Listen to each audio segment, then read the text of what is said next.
Hi, this is Donald Foyle, former Golden State Warrior, and you're watching Bay Area Sports Wrap.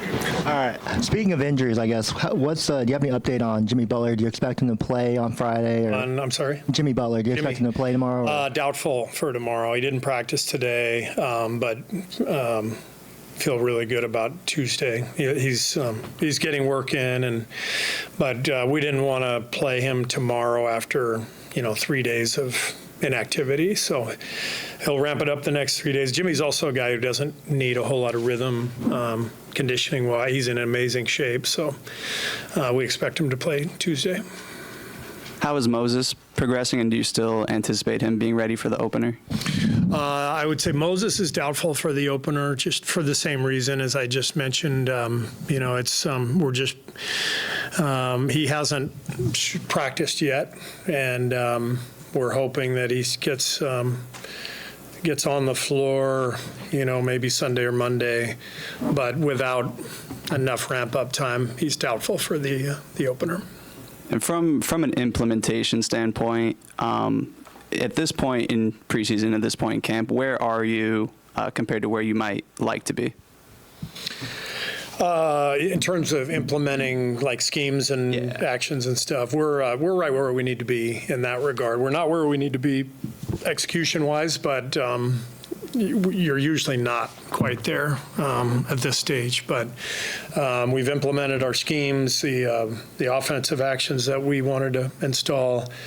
We're adding an out-of-bounds play almost every day just to, round it out and make sure we have our whole menu available. But execution-wise, we're not quite there. Tomorrow will be a great game for us, and then we'll have another couple of days of practice before opening night. So Al Horford was talking about how he came here because he wants the opportunity to win another championship, that Jason Tatum's injury changed the equation in Boston. So here he is, a 39-year-old in a brand new environment. He got a taste of a championship before. And I'm just curious, now he's in his pursuit of a second one, but as a player, you've known this too. What kind of motivation is there for another championship or an obsession with that goal after winning your first one?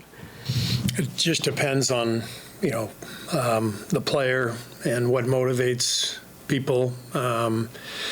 Somebody like Al, who is 39 and still playing, it's not just that he wants another championship, it's that he loves basketball. And those two things usually go hand in hand. If you love the game, you also love to win championships. That's kind of what you've strived for your whole career.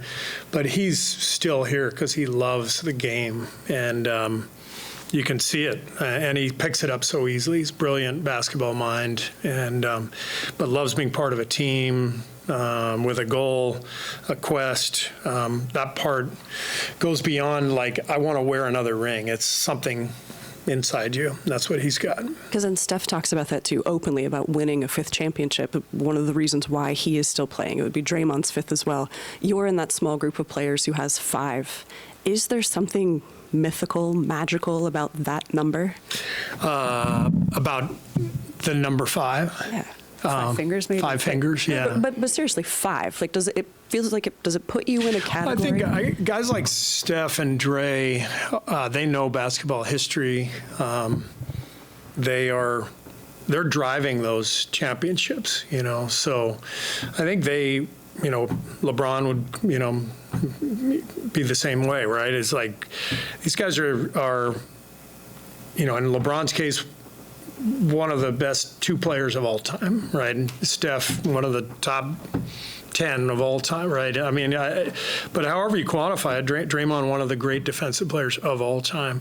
I think for those guys, they're driving the championships. So when you talk about a number, it's not only are they the ones who have really earned those, but they're well aware of how many the players before them in NBA history have had, because that's how much they care and they know, and so yeah, it's a big deal.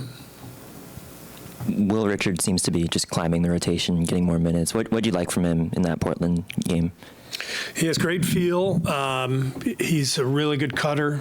The game flows when he's out there at both ends. He's making the right reads and rotations defensively. He's got a 6'10" wingspan, so he gets his hands on a lot of balls. But it's the reads. I really think that, the last couple of years we've seen this with Quentin and with Will. You get these guys who went to college for 4 years.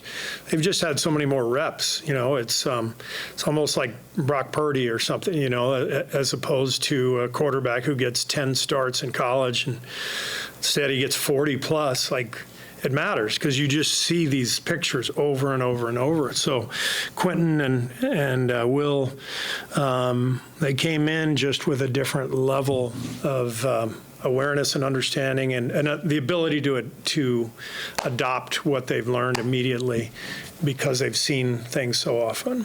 Do you think you'll be able to play Will Richard in the regular season, a couple minutes here and there? I have no doubt Will when his name is called, he will play. I mean, a lot of that just depends on.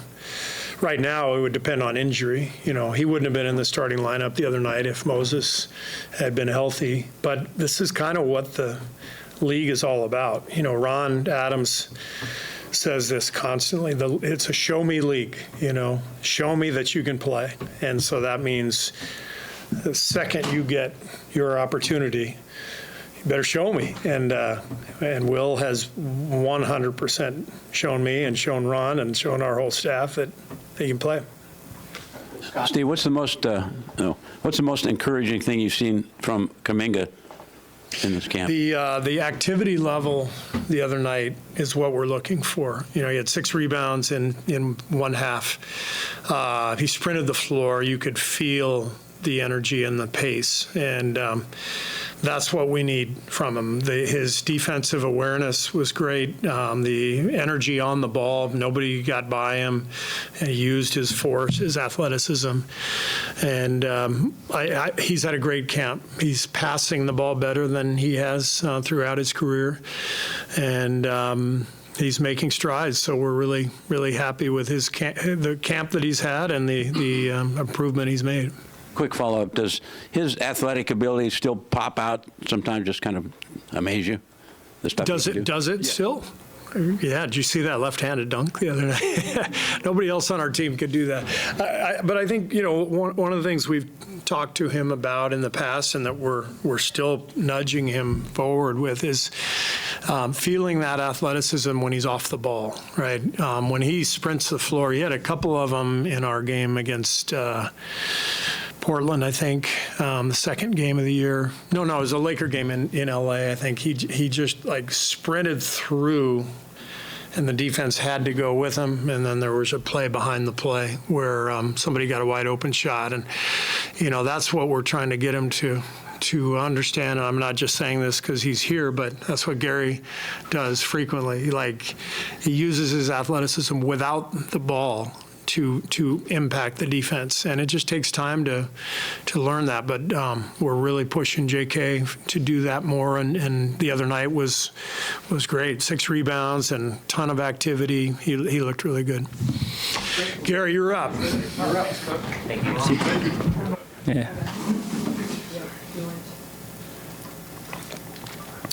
All right, fire away. Lady, gentlemen. Where do you feel like you guys are at as a team at this point in training camp compared to where you'd hope you would be? Oh, we're in a good spot. All of our guys, our main guys haven't played, together yet, but I think they'll be all right coming opening night. Everybody, we're just trying to stay healthy, get the young fellas on the same page, get them up to speed. But other than that, I think we're right where we need to be.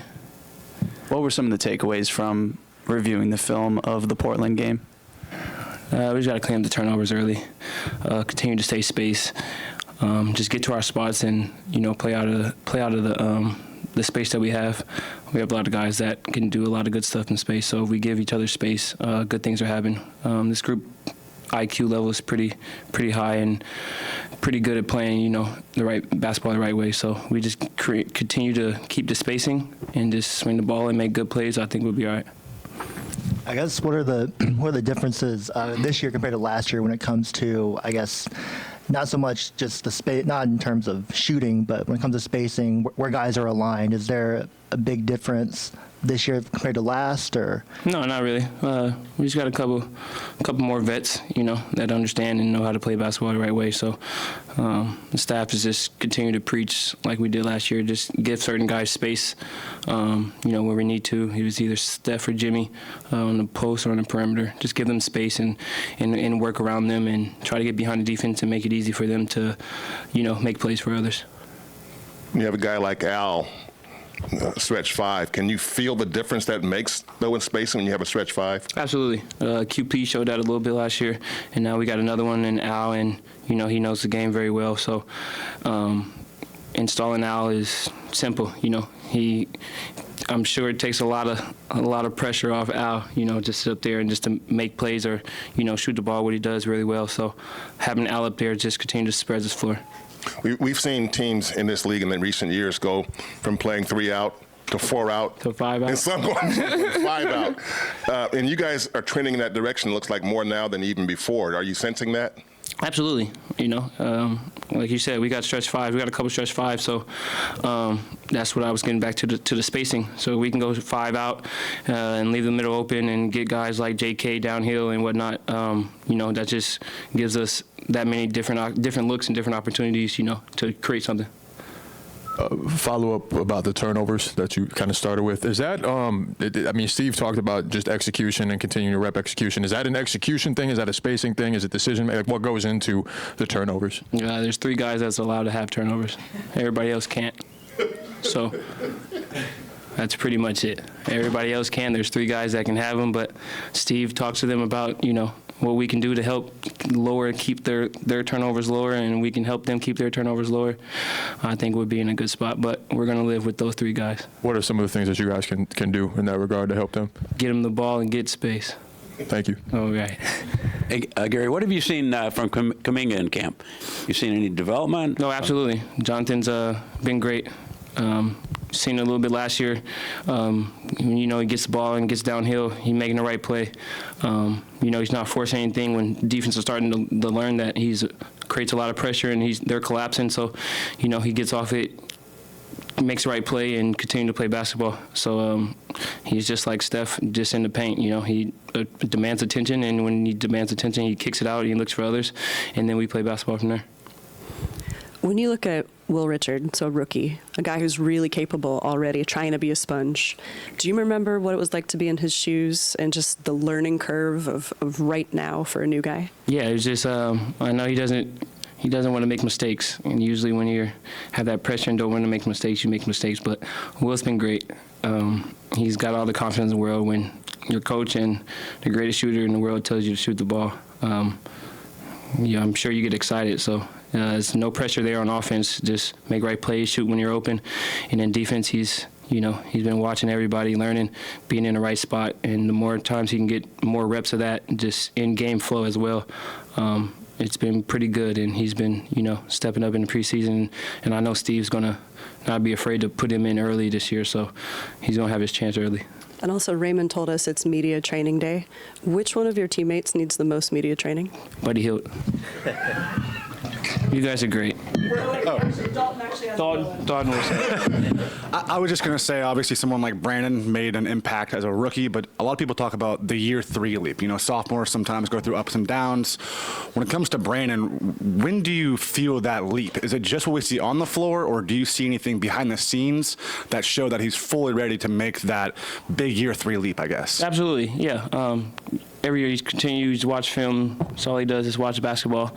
I think year 3, I think he kind of understands his role and having, more vets coming in.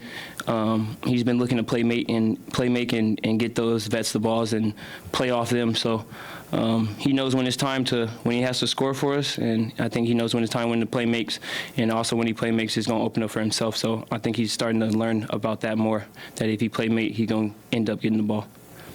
Gary, how much excited are you guys for having Jimmy here for just the whole year? You guys had a good stretch with him, but how much have you guys just gotten more excited about just having him for the whole year? It's great. Hopefully we can have a start when he first got here, and that'll be a good look for us, and then see where the other half takes us. You guys are great. Thanks, Gary. Thanks, Gary. Appreciate it. Hey, I'm Ben Ross, Cron 4 sports reporter and anchor. Make sure to follow and subscribe Bay Area Sports Wrap, where I'm a contributor too.